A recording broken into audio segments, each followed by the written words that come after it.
hetahetan'ny malagasy rehetra amin'ny fanofanorafitra manoloana ny fifanonana misy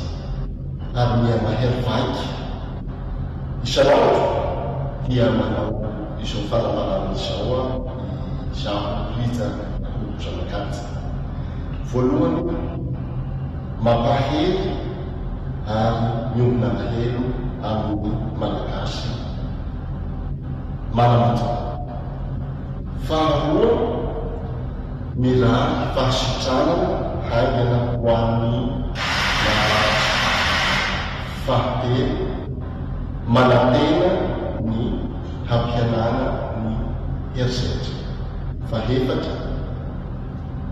ny fanofana rafitra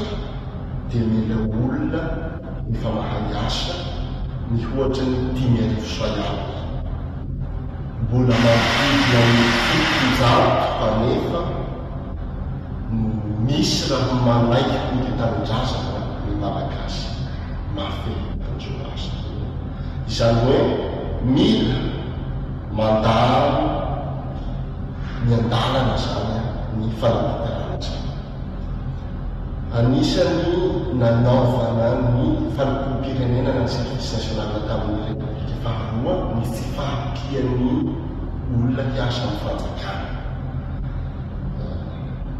tamin'izay satria mbola ambany be ny tahan'ny olona mahay mamaky teny sy manolotra tsara ahafantarana fa ny olany ponina